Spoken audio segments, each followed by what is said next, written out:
आपने नोट किया होगा, वैसे तो ये त्योहारों का मौसम है, लेकिन हमारे देश में पिछले कई दिनों से बड़ा नकारात्मक माहौल बना हुआ है। माहौल ऐसा लगता है कुछ ठीक नहीं है।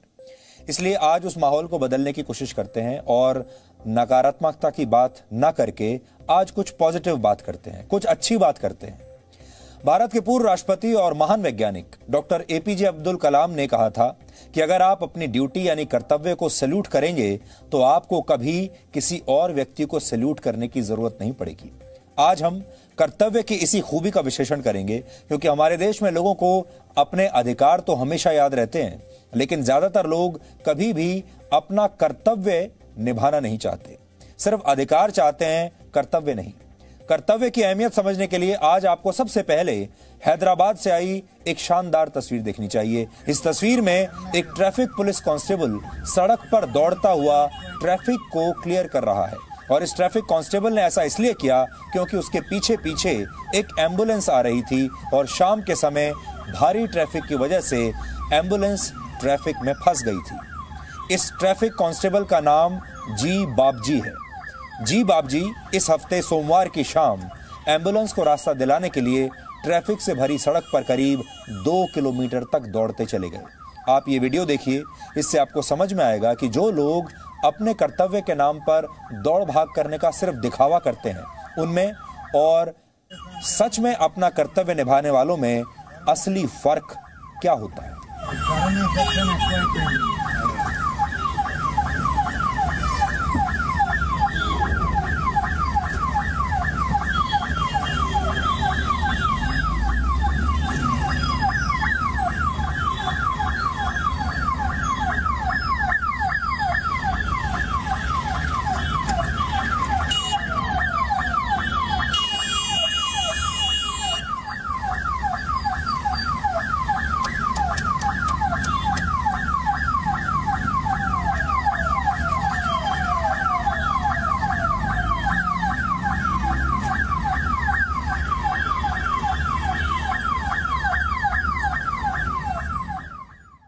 हमारी नजर में ये कांस्टेबल आज देश का हीरो होना चाहिए।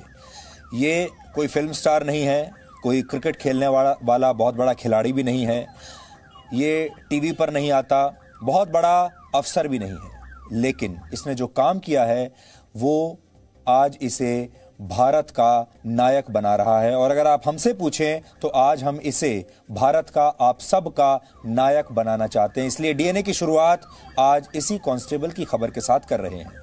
इस एम्बुलेंस में एक मरीज था जिसे समय से अस्पताल पहुंचाना बहुत जरूरी था उसकी जान बचाने के लिए। हमारे देश में जब भी आप खाकी वर्दी को देखते हैं तो बहुत सारे लोगों के मन में या तो डर की भावना आती है या फिर भ्रष्टाचार की भावना आती है। और पुलिस को भ्रष्टाचार से जो हम जोड़ते हैं, पुलिस को डर से जो हम जोड़कर देखते हैं, इसके पीछे हमारी फिल्में काफी हद तक जिम्मेदार हैं, जो अक्सर हमें यह दिखाती रही हैं कि पुलिस कभी समय से पहुंचती नहीं और पुलिस वाले हमेशा ही भ्रष्ट होते हैं और पुलिस हमेशा लेट आती है। लेकिन इस कांस्टेबल की पूरे देश में आज तारीफ हो रही है। और जब हमने इस कांस्टेबल से बात की तो उन्होंने एक बहुत महत्वपूर्ण बात कही, और वो ये कि जब वो ट्रैफिक पुलिस में भर्ती होने की ट्रेनिंग ले रहे थे तो उन्होंने पढ़ा था कि किसी भी वीआईपी की गाड़ी को रास्ता देने से भी ज्यादा महत्वपूर्ण है किसी एम्बुलेंस को रास्ता देना। जिस देश में ज्यादातर पुलिस वाले और वीआईपी जनता के प्रति अपने कर्तव्यों को आसानी से भूल जाते हैं, जिस देश में शायद पुलिस ये सोचती है कि पहले वीआईपी को गुजरना चाहिए, उसके लिए ट्रैफिक क्लियर करना चाहिए, उन्हें आज इस कांस्टेबल की बातों को बहुत ध्यान से सुनना चाहिए। उस दिन मंडे था सर, 2 बजे से फुल ट्रैफिक जाम था, मैं ऑन ड्यूटी पे था सर वहीं से।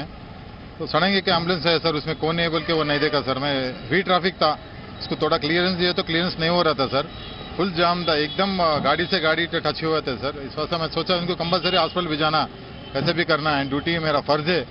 चलिए हमारा traffic police, Hyderabad traffic police का मेन इंटेंशन भी वही है सर, हर एक पब्लिक सेफ साइड में घर को जाना है बोल के, वही थर्ड में हम लोग वो एम्बुलेंस को लेके भागा सर। मैं तो ये आपको पता चला कि एम्बुलेंस में कौन था, कोई पेशेंट क्या कहाँ जा रहे थे, वो रास्ता क्या था वो बताइए sir. I don't know sir, कहाँ जा रहे कैसे नहीं मालूम। जिस एम्बुलेंस सर, हमारे इंस्ट्रक्शन फर्स्ट से भी हमारे सुपीरियर ऑफिसर एक ही बोले सर कि वीआईपी से इंपॉर्टेंट आदमी को नहीं बोलते एम्बुलेंस सर, उसमें कौन सा आदमी कौन से कैसे रहते नहीं मालूम सर।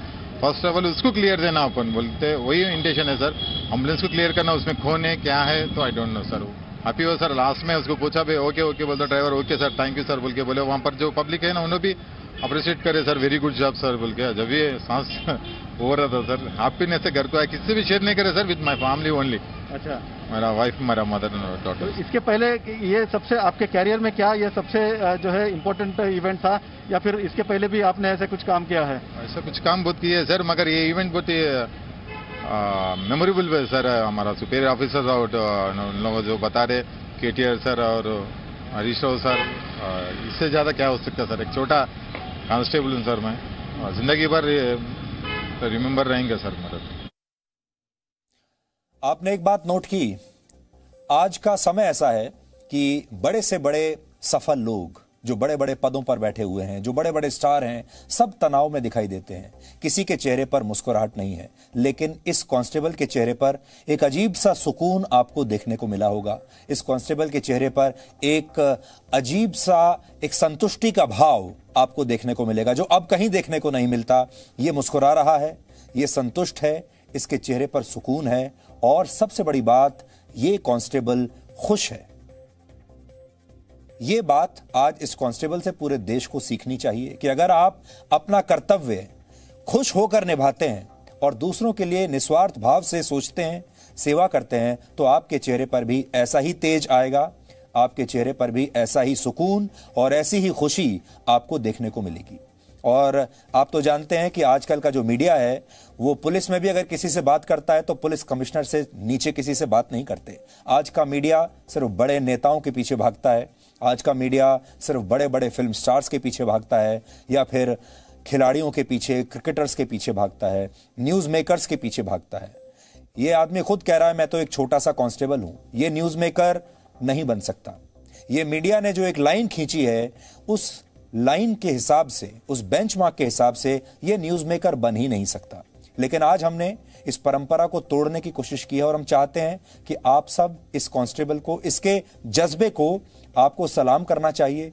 और देश भर में अगर सारे पुलिस वाले, देश भर में सारे कर्मचारी, चाहे वो किसी भी विभाग के हों, अगर ऐसे हो जाएंगे तो आप सोचिए ये देश रहने लायक हो जाएगा।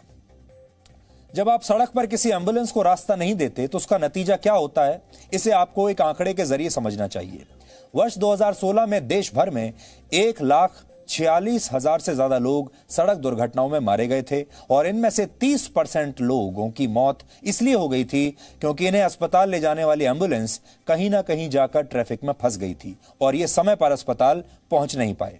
इसी तरह भारत में हार्ट अटैक के 50% मामलों में मरीज सिर्फ इसलिए देर से अस्पताल पहुंचते हैं क्योंकि या तो उन्हें समय पर एम्बुलेंस नहीं मिलती, और अगर एम्बुलेंस मिल भी जाती है तो वो ट्रैफिक में फंस जाती है।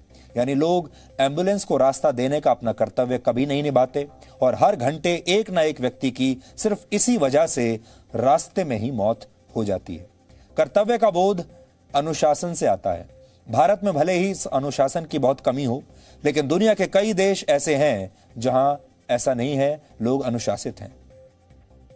आज आपको एक ऐसे देश का उदाहरण हम देना चाहते हैं जिस देश के साथ आजकल हमारी दुश्मनी चल रही है। उस देश का नाम है चीन।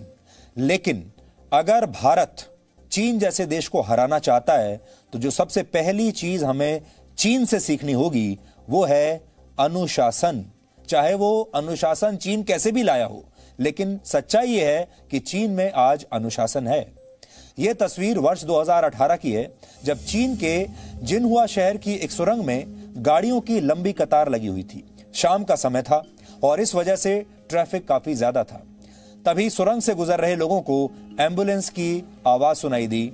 उस एम्बुलेंस का जो सायरन होता है वो सुनाई दिया, और लोगों ने अपनी गाड़ियों को सुरंग के दोनों किनारों पर लगाना शुरू कर दिया ताकि इस एम्बुलेंस के लिए रास्ता मिल सके। हम ये तो नहीं कहते कि भारत में रहने वाला हर व्यक्ति अनुशासनहीन है और वो एम्बुलेंस को रास्ता नहीं देगा, लेकिन आज भी जो तस्वीरें हमने आपको दिखाई, भारत में ऐसी तस्वीरों की कल्पना करना अभी भी थोड़ा सा मुश्किल है।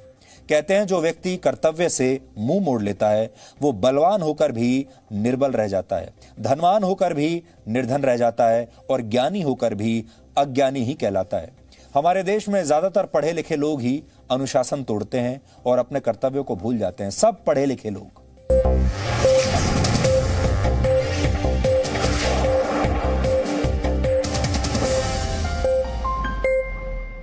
Presenting B News app, available on Google Play and App Store. Download it now.